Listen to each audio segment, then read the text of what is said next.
A Robben Island prisoner, a political leader, a church leader. He will be honored today. I saw an article titled The Lives, L-I-V-E-S, and Times of Stanley Mogoba by Dikgang Moseneke, describing his time on Robben Island. He said early in 1963, Bishop Mogoba was arrested and sentenced to 3 years imprisonment for his anti-apartheid activism.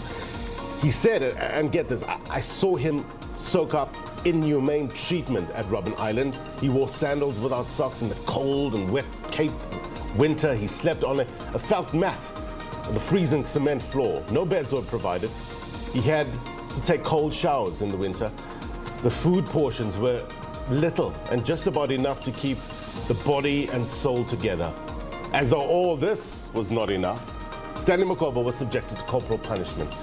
That's just part of the article with the subheading Arrest and Calling to the Ministry, and some of the challenges Stanley Mogoba had to endure in the fight for freedom. We'll learn much more shortly. Stand by for live reports from Natasha, Phiri. Please keep in touch on Twitter. We're at @theagenda_SABC. What do you say, my brothers and sisters? Let's set the agenda. The first hour of the program starts right now.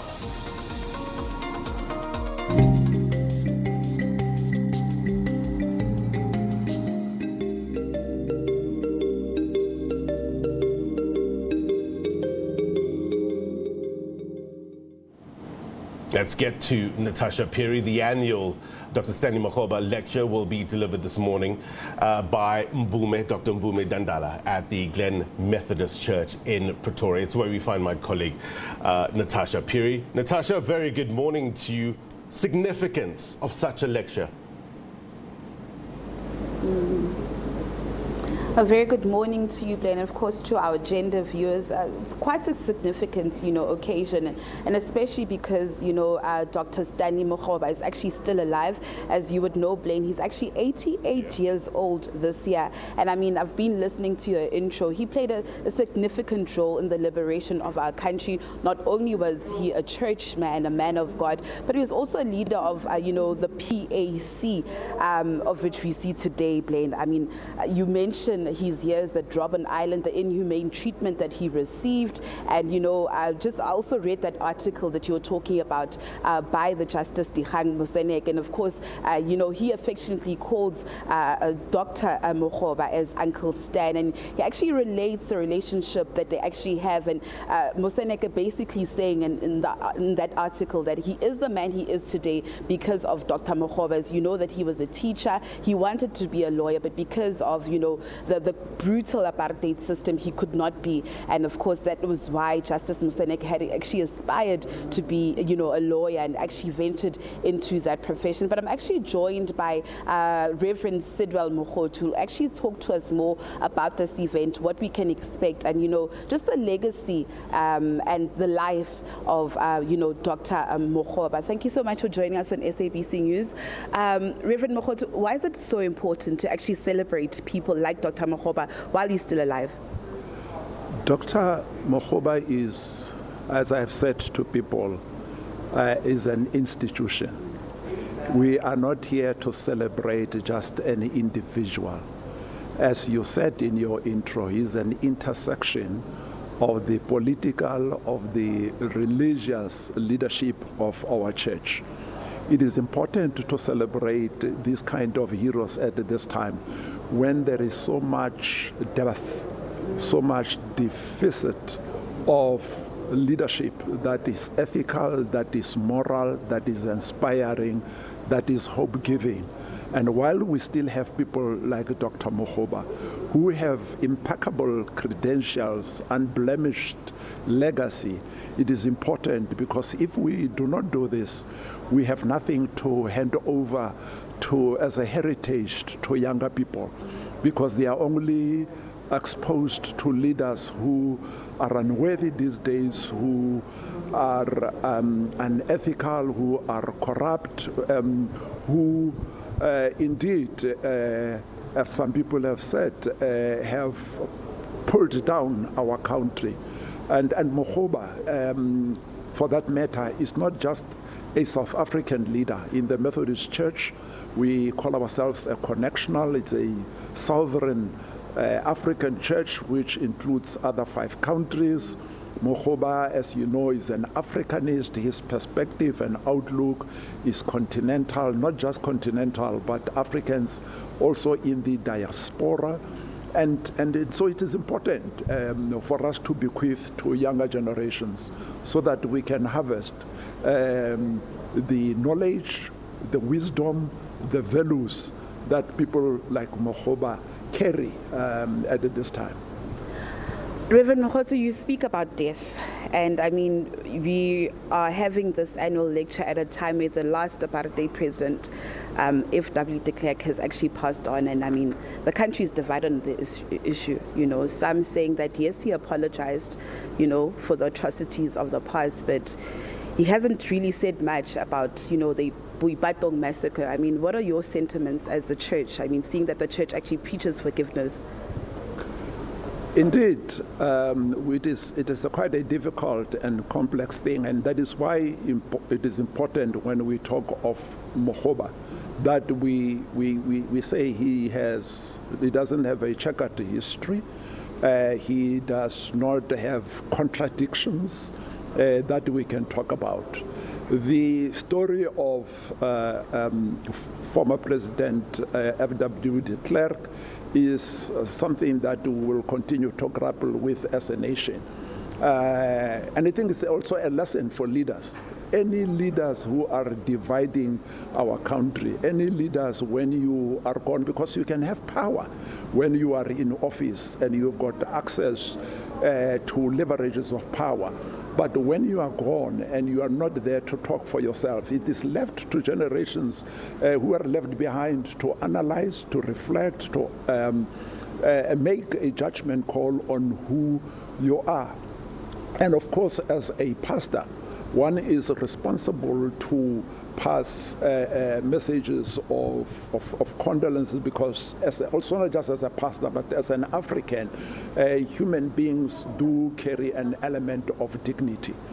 But there are contradictions. The heritage that he represents, the history that he represents, the pain that is left behind, that there are families who are still grieving, and there's no closure for those families. Yes, and this death deepens the pain, because this is somebody with authority who sat in the security establishment of the apartheid government. And I think this talks to the fact that that work of the TRC will remain unclosed. The wounds will remain open until we as South Africans, beyond the institutional TRC, because the TRC pointed out, healing is a process that should go beyond their term. It is left to us, both black and white, believers, non-believers, people of all political persuasions, to grapple with what is social cohesion, what is racial integration.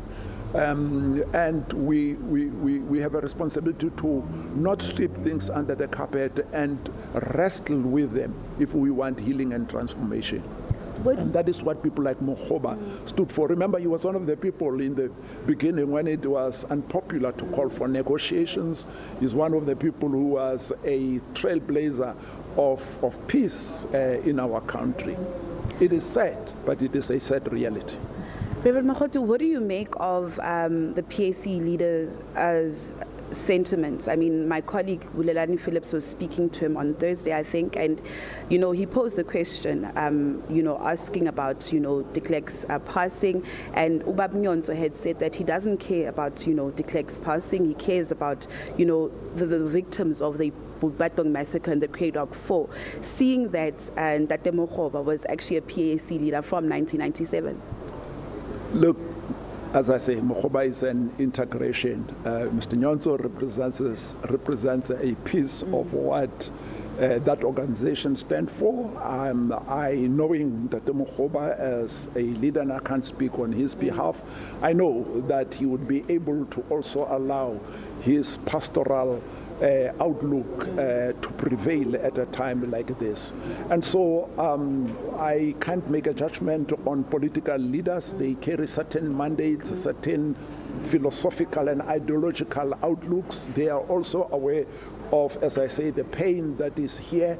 And remember, they are our leaders who led us in the negotiations in the freedom. But we can't outsource everything to political leaders. It is time for civil society, for other institutions like the church to make a contribution. And this contribution is not supposed to be adversarial and contradictory. It is elements, different elements of what this death has brought to us. And our responsibility, as I say, it is to, luckily Dr Mogoba is still alive. But if he was not here, we would be saying, what would Mogoba say? Yes. And we would harvest from his legacy. We would look at contradictory, challenging circumstances and seek what his voice would have been. But luckily, like I say, he's still here to speak for himself as a pastor and as a PhD person. And just lastly, what can we expect from, the Reverend Mvume Dandala today? A protege of Dr Mogoba, both former presiding bishops of the Methodist Church, both of them peacemakers, both of them studied at the same institution, and an internationalist together. We are looking forward to sit at the feet of an older Dandala, but who is younger to Mogoba, and will reflect on Mogoba's contribution, in not just his personal makeup, but of a generation of church and national leaders who looked up to Mogoba, who was Mogoba, the first black Secretary General of the Methodist Church of Southern Africa, the first one who took the position of what we now, from President of Conference to Presiding Bishop of the Methodist Church, and was awarded an international award in peace by the World Methodist Council. So we would like to hear. Last year we listened to another of his proteges, and I called him at that time, as this year, I said it was the prophet Elisha speaking to the prophet Elijah. Today we are going to listen to Timothy speaking about St. Paul. And we're looking forward to it. Remember, this is the Dandala who used to be vibrant, animated, but ages. Thank you so much for your time, Mr. Thank you very much. Thank you. Of course, Blaine and our SABC viewers, that was, Reverend Sidwell Mokgothu just speaking about, the man that Reverend Mogoba actually is, and, celebrating the life and times of, the Reverend Mogoba, especially when he's actually alive. As I've said earlier on, Blaine, he's actually 88 years old, and of course, he'll be, here gracing us with his presence, and of course, the program will actually start at 11 a.m. and is set to end at 1 p.m. Of course, as SABC News, as the agenda, we will be giving you live coverage of this annual lecture. So I do implore you to actually stay tuned to SABC News, channel 404. Back to you in studio, Blaine. All right, look forward to it. Natasha, thank you very much indeed. It's good to have one of the best in the business on the ground for us. They're giving us a sense of what to expect.